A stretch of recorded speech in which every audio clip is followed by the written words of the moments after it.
We coming straight off the hip with it. 5 minute trash. Let's go.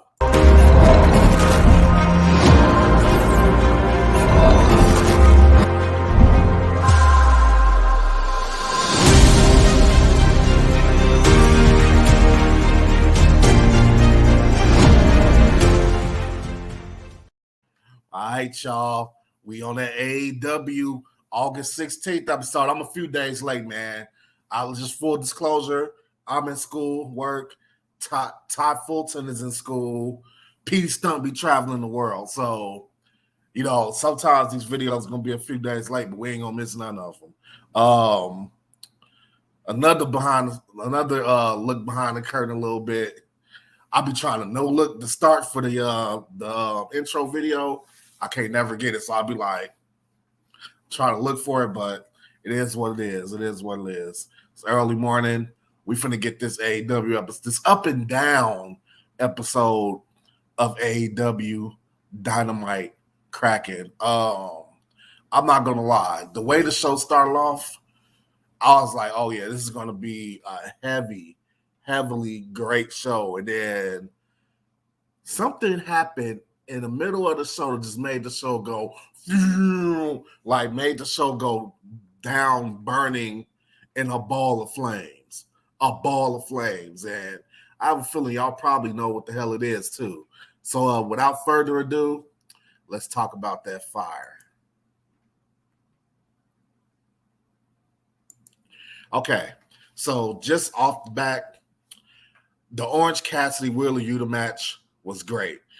Wheeler Yuta can't talk on the microphone at all, but he is a great in-ring competitor, especially when he's in there with someone as great as Orange Cassidy in the ring, which is funny. Orange Cassidy's character is supposed to be, laid back, boring, like not giving a shit about anything.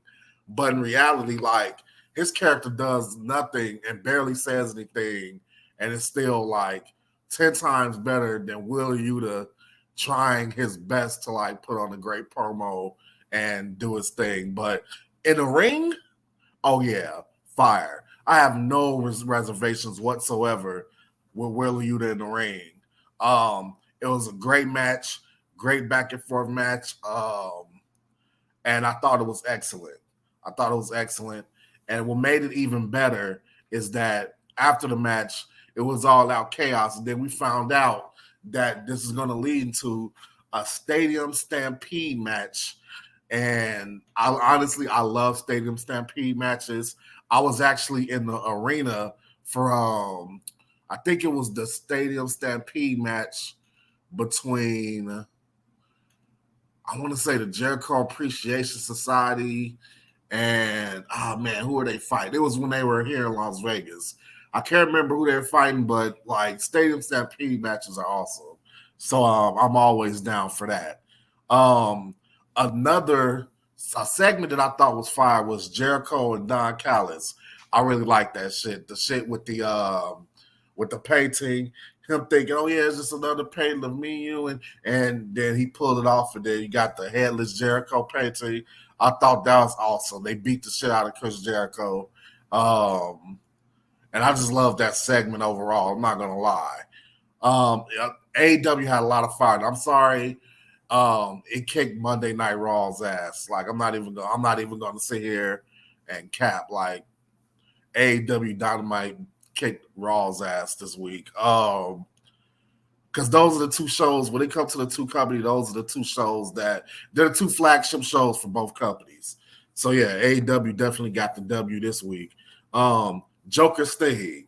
I wasn't a big TNA guy. Impact. I see Impact here and there, but back in the TNA days, no, I wasn't in on that at all. But I knew about Joker Sting. So seeing that character in AEW, that immediately, I'm gonna say that's fire because I know all about Joker Sting, and I'm ready for that. I'm ready to see what he's gonna do in AEW. So we'll see. Even though the Gates of Agony was involved, this is the only time you're gonna not the Gates of Agony, Mogul Embassy. Gates of Agony is in Mogul Embassy, but That's the only thing kind of cool about Mogul Embassy is that the tag team name Gates of Agony. I like that, but Mogul Embassy. Even with Mogul Embassy involved in the angle, maybe Joker Sting can, make them a little bit entertaining, like than usual, where they're pretty trash. But yeah, Joker Sting, I'm down with that. And I want to save this for last. I know there's a lot of fire in this episode. I want to save this for the last of the fire because they've been getting fire week after week after week after week. MJF, Adam Cole. I mean, need I say more? Need I say more? Everything they touch turns to gold since they've been together. And I'm going to actually drop a bold predictions video for All In, leading up to All In. Either sometime this week, I'm going to drop a video, a bold predictions video, and I got a little something for y'all as far as MJF and Adam Cole. But yes, once again, those guys are amazing on the mic, amazing chemistry, and it's come to be expected now. But what I would say is, don't get too comfortable with it. Let's talk about what's mid.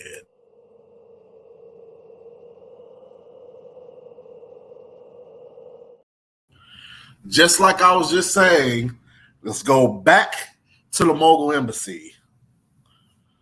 Once again, mid. We had the Gates of Agony versus Nick Wayne and Darby Allin, if I'm not mistaken, because once the Mogul Embassy is on screen, I tune out. And the match itself, okay, that rose it up to a mid, but once again, every time I see Mogul Embassy together on the screen, my first thought is going to be trash, but they were able to get mid. I mean, thank God that we got some Joker Sting sprinkled in there a little bit. Maybe it was the residue of Joker Sting that rose them up to mid too, but any other way, trash. And I'll continue to say, I don't think Mogul Embassy will ever get a fire out of me. I'll tell you that now because simply there's multiple players in that stable that I feel like need to be doing something else. And that's just the way I feel about it. Something else that was mid. Not Britt Baker. Britt Baker is never mid. But the concept, help me understand this concept. I feel like they spent multiple weeks, or what feels like multiple weeks to me, building up this Britt Baker money match. And I was trying to figure it out. What has the bunny, with all due respect to the bunny, what has the bunny done that makes me be like, oh man, Britt Baker versus the bunny? Oh wow, gee, what's gonna happen? Like we all knew it was gonna happen. Britt Baker was gonna beat the brakes off of her and get in the and enter her name into the Fatal 4-Way match. That's what we knew was gonna happen. That's what we knew was gonna happen. So why were they advertising the bunny as if she was like a legitimate threat to Britt Baker? I don't know. I'll tell you how I feel if you guys haven't heard it from old videos. I feel like Britt Baker should have had like a monstrous. I know she had a decent little run with the women's title. She should have had an even longer run with the women's title. Her and Jade Cargill both dominating at the same time, and to the point that they ran into each other and had to face each other. That's what I thought should happen. Now, one of them is God knows where, doesn't have a title, and the other one doesn't have a title and has to hopefully reclaim that title in this match. But yeah, they dropped the ball on that one. So let's just talk about what's trash.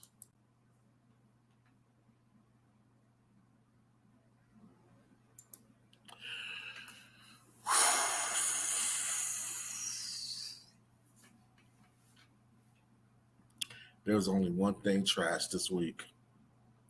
On the show of AEW where they were mostly firing on all cylinders, there was one thing that was trash this week, and that was the Texas Chainsaw Death Match. What the fuck was it? Why the fuck did it happen? I don't fucking know.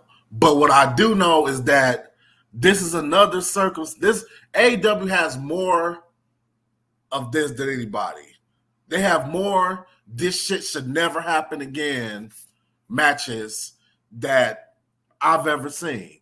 And unfortunately, the Hardy Boys are involved in two of them. The Hardy compound match that they had with Zay talking about, ooh, that shit should never happen again. This Texas Chainsaw Death Match should never fucking happen again. Ever. Don't nobody want to see that shit. If somebody wants to see that shit, if anybody want to go, whoever wants to go see that shit, I don't know. I don't know what the fuck is going on, because that shit was horrible. That shit was absolutely horrible. Every time I see Karen Jarrett on the fucking camera, it's horrible. Do not do that shit again. I don't even have to get into the technicalities of why that shit was bad. You can see it. It's clearly right in front of you. It was fucking bad. Never do that shit again, ever. All right, y'all. That's it for this week. For this episode of Fire Made of Trash for AEW Dynamite. Oh my God, do not do that Texas Chainsaw Death Match ever fucking again. Thank you and goodbye.